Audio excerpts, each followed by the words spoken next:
Primeiro que nós devemos pensar é que é algo que qualquer pessoa pode fazer. Vai exigir apenas um pouquinho de treinamento e uma atenção de algum professor que tenha condições de te explicar.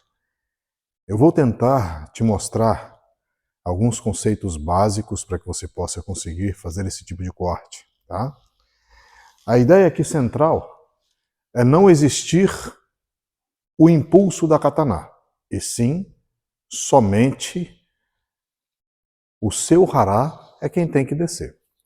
Alguns pontos nós temos que considerar. O primeiro deles é que a sua mão direita ela deve conduzir a energia de tal maneira que a vibração seja sentida apenas nessa parte. Por quê? Porque se for na parte central da katana, nós não vamos conseguir cortar. Então, observe só.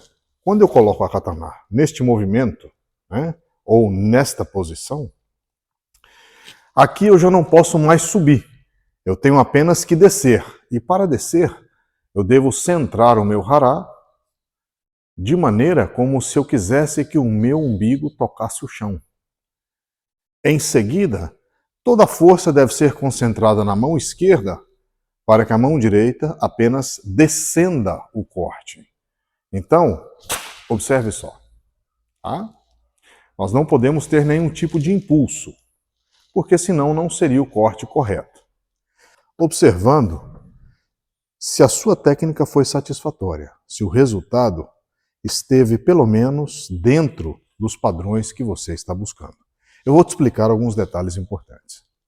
Outro exercício muito importante é ser capaz de cortar com a mão esquerda. Se nós lembramos o princípio técnico, a mão esquerda é a mão que coordena a força, toda a força na mão esquerda, e a mão direita apenas para desenhar o corte. Quando nós realizamos algum movimento em kata-te-giri, por exemplo, onde o corte é realizado com a mão direita, nós temos uma amplitude e um domínio dentro do que se refere à parte mecânica da técnica. No entanto, cortar com a mão esquerda é um exercício extremadamente importante para que você controle a sua perícia técnica.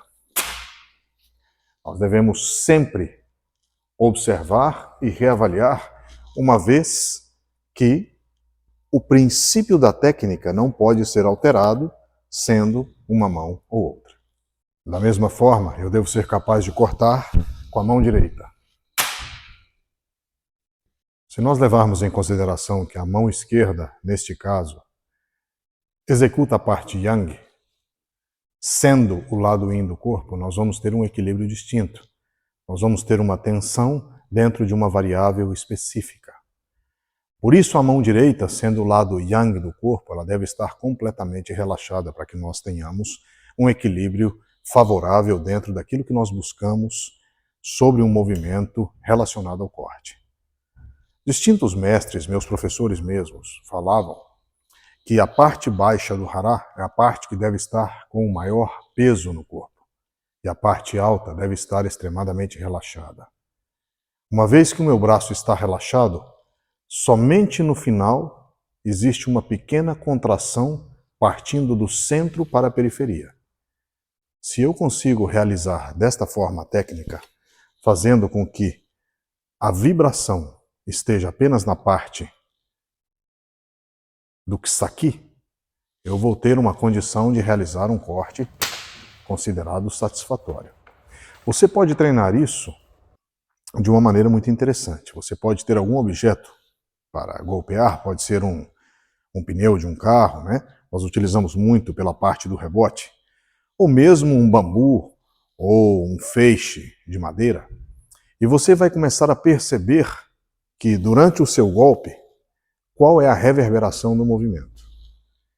Este movimento, ele deve estar centrado na primeira parte da katana.